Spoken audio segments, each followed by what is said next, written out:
Meus amores, boa tarde. Como é que vocês estão? Tudo bem? Tudo certo? Vamos à correção. Neste vídeo, eu irei fazer a correção comentada de algumas questões propostas na aula anterior que se encontram entre as páginas 11 e 12, ok? Então, antes de começar a correção, nós vamos fazer a leitura da biografia de Frida, ok? Vamos começar.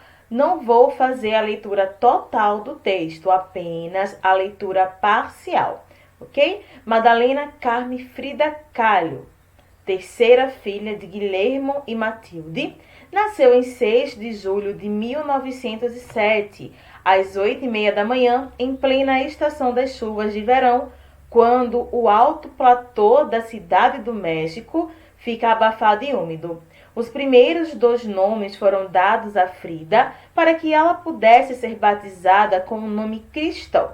Seu terceiro nome, o que a família usava, significa paz em alemão. Quando Frida nasceu, o pai começou a compartilhar com ela seu interesse pela arqueologia e arte mexicanas e ensinou-a a usar a câmera, revelar, retocar e colorir fotografias. Anos depois, ela escreveu em seu diário: minha infância foi maravilhosa porque, embora meu pai fosse um homem doente, para mim ele era um imenso exemplo de ternura de trabalho, era fotógrafo e pintor e, acima de tudo, de compreensão dos meus problemas. Foi um daqueles acidentes que fazem uma pessoa, mesmo anos depois do fato, estremecer de horror. Envolveu a colisão entre um bonde e um precário ônibus de madeira e transformou a vida de Frida Kahlo. Os ônibus eram relativamente novos na cidade e, por causa disso, viviam abarrotados, ao passo que os bondes agora rodavam vazios. O acidente ocorreu no fim da tarde de 17 de setembro de 1925. A chuva fina havia dado uma trégua. O ônibus com destino a Coyaçã estava quase lotado, mas Alejandro e Frida encontraram assentos no fundo. Quando chegaram à esquina, um bonde se aproximou devagar, mas sem parar, como se tivesse perdido os freios, como se estivesse propositadamente rumando para uma colisão.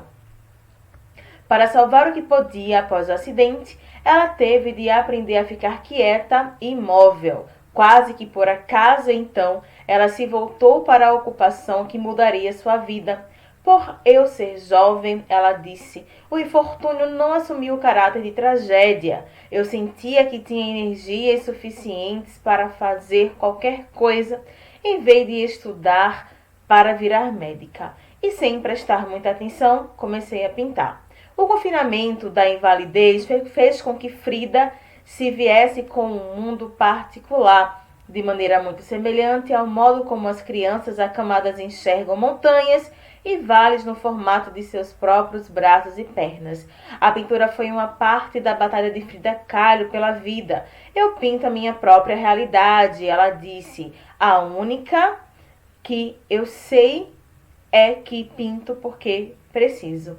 Certo? É um texto de Hayden Herrera, ok? E temos aqui o glossário com os significados, o vocabulário das palavras.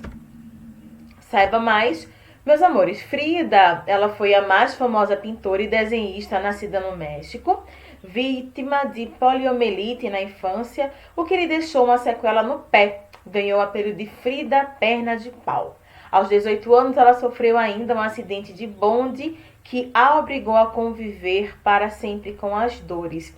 Ela foi casada com Diego Rivera, com quem teve um relacionamento difícil e repleto de brigas. Em suas obras, Frida tinha uma capacidade de transformar a dor que a preenchia em belas imagens e pinturas. No endereço a seguir, você pode visitar a página oficial de Frida Kahlo na internet e conferir suas pinturas e desenhos, ok? Temos agora aqui uma autobiografia de Agatha Christie, que nasceu em Torquay, na Inglaterra. Seu primeiro livro, o misterioso Caso de Styles, foi publicado em 1920. A escritora já apresenta o detetive Hercule Poirot, que se tornou uma das mais famosas personagens da literatura. Agatha tornou-se a mais conhecida escritora de narrativas policiais de todos os tempos, tendo publicado 93 livros no total. Então vamos saber um pouquinho sobre Agatha, lembrando que aqui é uma autobiografia, é a própria Agatha falando de si mesma, ok? É difícil saber qual é a nossa primeira recordação. Lembro distintamente o dia em que completei 3 anos. Lembro-me de quando me senti importante. Tomávamos o chá no jardim, uma parte do jardim que, muitos anos mais tarde, uma rede balançava suspensa entre 2 árvores. É encantador, seguro e, no entanto, excitante o mundo da infância. Existia a horta, limitada por um muro alto, que confinava com a estrada. Não despertava o menor interesse em mim, exceto como manancial de framboesas e maçãs verdes que eu comia em grandes quantidades.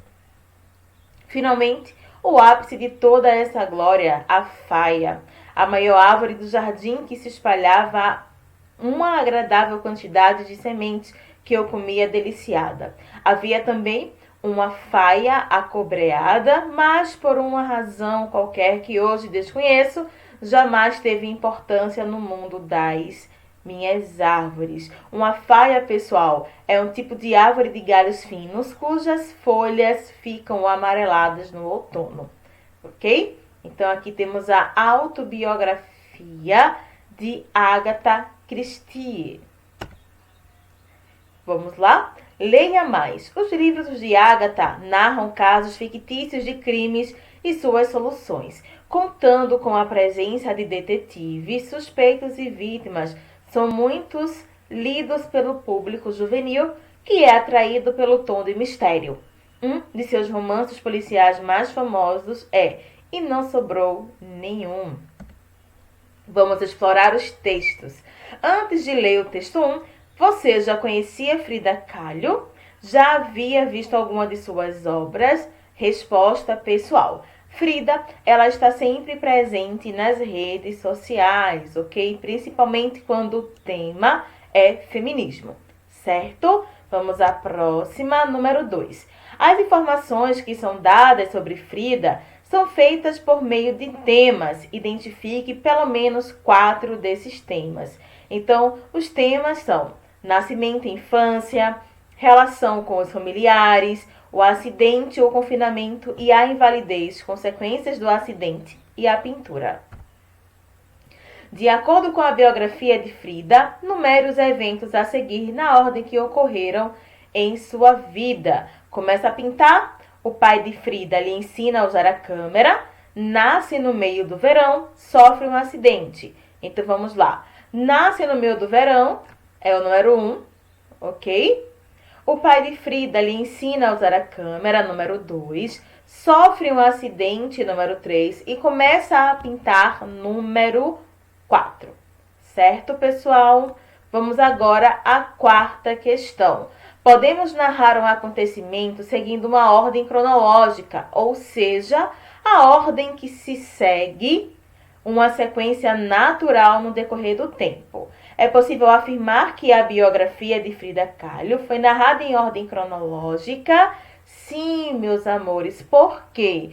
Porque a história, elas foram narradas a partir de uma ordem cronológica, onde os fatos são expostos no texto na mesma ordem em que ocorreram na vida de Frida, ou seja, do seu nascimento como ponto de partida.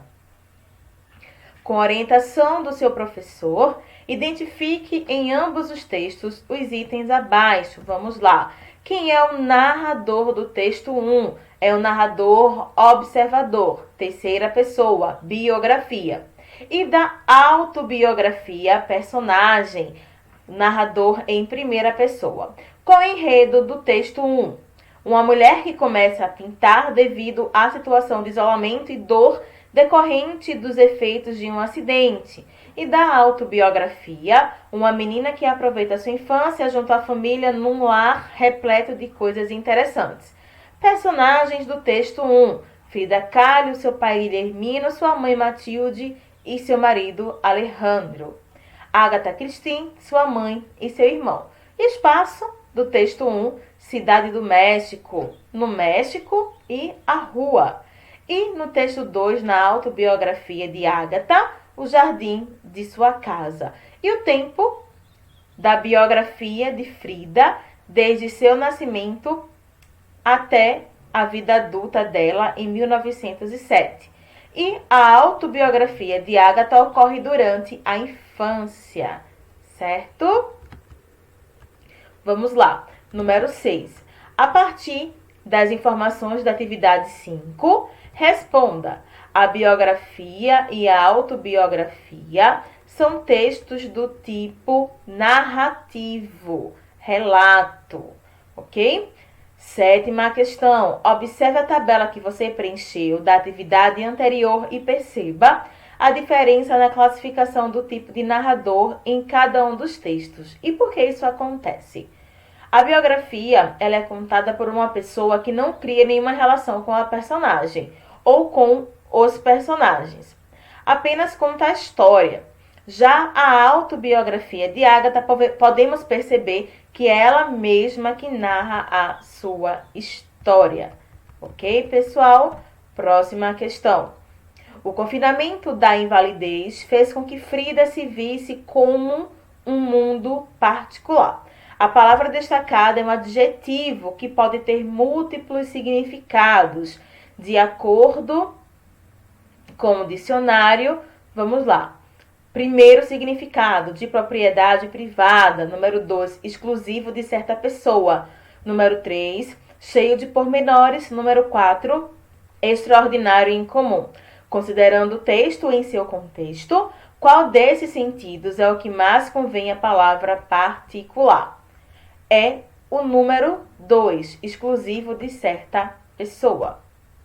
Meus amores, até a próxima aula. Tenham todos uma ótima semana, ok? Não deixem de ir lá no meu Instagram, mostrar a atividade e também não deixem de enviar para o meu e-mail a autobiografia. Pessoal, até a próxima aula. Um grande beijo. Tchau!